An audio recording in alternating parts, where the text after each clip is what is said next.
میرے محترم بھائی اور دوستو، اللہ کو اس کائنات میں سب سے بڑھ کے محبت اپنے نبی محمد صلی اللہ علیہ وسلم سے ہے۔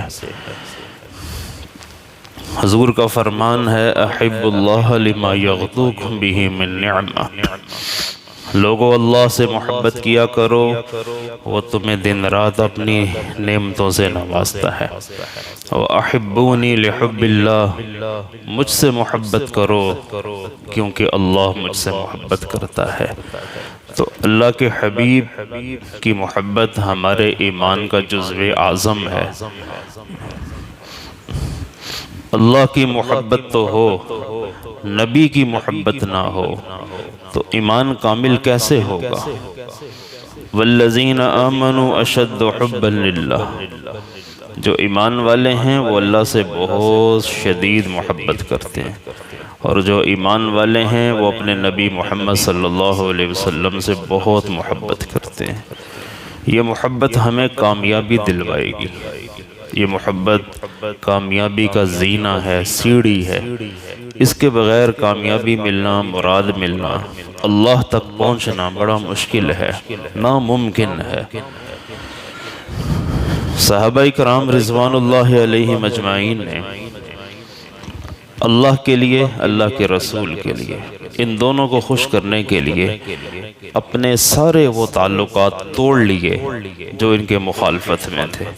لا تجد قوما یؤمنون باللہ والیوم الآخر یوادون من حاد اللہ ورسولہ، اللہ تعالیٰ فرماتے ہیں تم ان لوگوں کو جو اللہ پر، یوم آخرت پر ایمان لائے، تم انہیں دیکھو گے کہ جن لوگوں نے اللہ اور اس کے رسول کے ساتھ مخالفت والا رویہ اختیار کیا ہے، یہ ان سے کبھی محبت نہیں کرتے، ان کی ان سے بنتی ہی نہیں ہے۔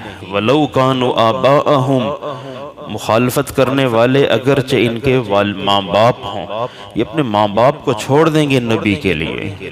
لو ابناءہم، ان کے بیٹے ہوں یہ اپنی بیٹوں کو چھوڑ دیں گے۔ او اخوانہم، اپنے بھائیوں کو چھوڑ دیں گے۔ او عشیرتہم، یہ اپنے خاندان کو، عزیز و اقارب کو چھوڑ دیں گے۔ اولئک کتب فی قلوبہم الایمان، یہ وہ لوگ ہیں جن کے دل میں اللہ نے ایمان کو ڈال دیا ہے، ایمان لکھ دیا ان کے لیے۔ تو پتہ یہ چلا ایمان ان لوگوں کے دلوں میں ہر وقت موجود رہتا ہے جو اللہ اور رسول صلی اللہ علیہ وسلم کے اگینسٹ کسی چیز کو قبول نہیں کرتے۔ ابو عبیدہ بن جراح رضی اللہ عنہ وہ کہتے ہیں کہ جنگ بدر جب ہو رہی تھی تو میرا باپ بار بار میرے آگے آئے تو میں کترا جاؤں، سائیڈ پہ ہو جاؤں کہ جی میرے کو بچے، کوئی اور اسے قتل کرے تو کرے۔ تو کہتے ہیں کہ وہ بار بار میرے پاس سامنے آیا، بالآخر میں نے تلوار سے اس کا سر اڑا دیا۔ اس پر یہ آیت نازل ہوئی تھی کہ انہیں صرف اللہ اور رسول محبوب ہیں، انہیں اپنے پیو اچھے نہیں لگ دے، انہیں پیو نہیں چنگے لگ دینا۔ اگر ان کے باپ اللہ رسول کی مخالفت میں آئیں گے یہ انہیں مار دیں گے۔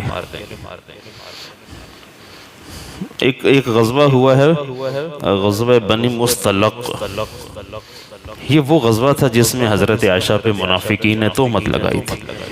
تو بالآخر پڑاؤ ڈالا ہوا تھا، مومنین منافقین سب اکٹھے ایک جگہ بیٹھے تھے ایک تالاب کے کنارے۔ تو اس پر عبداللہ بن ابی جو منافقوں کا سردار تھا، وہ بھی اس لشکر میں تھا۔ اس نے نازیبا جملے کہے محمد صلی اللہ علیہ وسلم کے بارے میں۔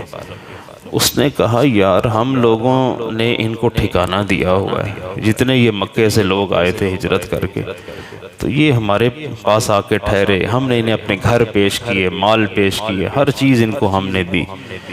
تو آج انہی مہاجرین کا ایک آدمی اٹھ کر ہم انصار کے ایک آدمی کے ساتھ لڑائی کرتے ہیں، کہتے ہیں ہم یہ برداشت نہیں کریں گے، اور ان قریب جب ہم مدینہ پہنچیں گے تو عزت والے ذلیلوں کو نکال دیں گے مدینہ سے۔ تو زید بن ارقم ایک صحابی تھے، چھوٹے بچے تھے اس وقت، وہ اس مجلس میں بیٹھے تھے، انہوں نے سن لیا اور وہ اشارہ سمجھ گئے کہ عبداللہ بن ابی منافقوں کا سردار کیا کہہ رہا ہے۔ جا کر انہوں نے شکایت لگائی کہ یا رسول اللہ، میں نے اس مجلس میں عبداللہ بن ابی کو یہ کہتے ہوئے سنا ہے کہ آج کے بعد لا تنفقوا علی من عند رسول اللہ حتی ینفذوا، محمد اور اس کے ساتھیوں پہ مال خرچ کرنا بند کر دو، یہ خود ہی یہاں سے بھاگ جائیں گے، اور اگر یہ نہ بھاگے تو ہم عزت دار ہیں، ہم نعوذ باللہ ان ذلیلوں کو مدینے سے نکال دیں گے۔ تو اللہ کے حبیب صلی اللہ علیہ وسلم اس بات کو سن کے بڑے پریشان ہوئے کہ یہ بات، اللہ ہر چیز برداشت کر لیتا ہے، اپنی نبی کی شان میں کوئی بات اس طرح کی نازیبہ گفتگو اللہ برداشت نہیں کرتا، یہ ہمیشہ یاد رکھیں۔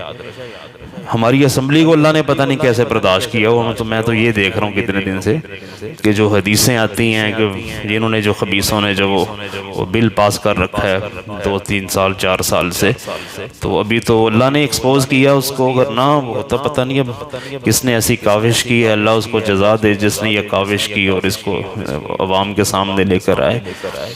تو بارگاہ یہ تو اسلام کے خلاف ایک چیز ہے، تو جتنے بھی لوگ اس میں ملوث ہیں وہ سب کے سب اللہ کی لعنت کے شکار ہیں۔ دیکھیں ایک حدیث میں آتا ہے، حضرت عائشہ صدیقہ رضی اللہ عنہا کے سامنے ذکر ہوا کہ جی فلاں عورت ہے، مردوں والے جوتے پہنتی ہے، ان شو ہوگا پتہ نہیں، مردوں والے جوتے پہنتی ہے۔ تو حضرت عائشہ نے فرمایا میں نے اللہ کے نبی کو فرماتے ہوئے سنا ہے، جو عورت کسی مرد کی مشابہت اختیار کرے کسی بھی چیز میں، اللہ کی اس پہ لعنت برستی رہتی۔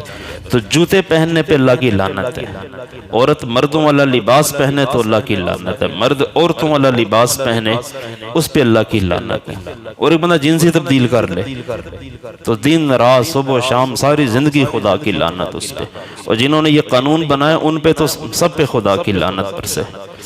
شراب بنانے والے پہ بھی لعنت ہے، انگور کا رس نکالنے والے پہ بھی ہے، بھٹی کے اندر لکڑیاں ڈالنے والا اس پہ بھی خدا کی لعنت ہے، پکانے والا، جھاگ اتارنے والا، پیکنگ کرنے والا، ڈکن میں جو اس کام میں، اس پروسیس میں شریک ہے، وہ سارے خدا کی لعنت کے مستحق ہیں۔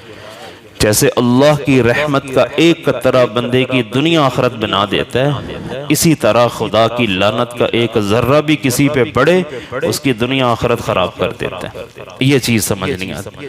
تو اللہ اس کے رسول کے مخالفت میں چلے جانا عجیب بات ہے۔ صحابہ کرام کہتے تھے، ہم بیٹھے ہوتے تھے اور ہم ہنس رہے ہوتے تھے، اگر اس مجلس میں کسی شخص نے اللہ کی نافرمانی کی کوئی بات کر دی یا کہہ دی، کہتے ہیں ہماری آنکھیں یوں گھوم جاتی تھی غصے سے، یہ کیا کیا تم نے کہ نبی کے راستے سے ایک بال کے برابر بھی ادھر ہٹنا پسند نہیں فرماتے تھے۔ وہ اتنے محب تھے اور اتنی ان کے دلوں میں تعظیم تھی اپنے اللہ کی، اپنے رسول کی، اپنے دین کی۔ ہمارے اندر یہ تینوں چیزیں نہیں ہیں، نہ اللہ کی محبت ہے، نہ رسول کی محبت ہے، نہ دین کی، اسلام کی ہے، تبھی ہم ان کو برداشت کیے بیٹھے ہیں۔ ان لوگوں نے ان تمام لوگوں کو چھوڑ دیا جنہوں نے اللہ رسول کی مخالفت کی، اور ہم ابھی بھی دھرنوں میں شریک ہونے کے لیے تیار ہیں، ہے کہ نہیں آپ لوگ تیار؟ تو یہ تیار ہو سارے، ہماری عوام تیار بیٹھی ہے، وہ کہتا ہے میں کال دوں گا، کہتا ہے ہم ٹھیک ہے۔ تو جس نے بھی اس میں حصہ لیا آپ کو چھوڑنا چاہیے، جس نے بھی حصہ لیا، وہ کوئی کسی سیاسی پارٹی سے تعلق رکھتا ہو، ہمارا کسی سیاست سے تو کوئی تعلق نہیں ہے بھائی، ہم ہیں اللہ کے، ہم ہیں اللہ کے رسول کے، بس اس کے اوپر کچھ نہیں ہے، یہ سب لوگ بعد میں ہیں۔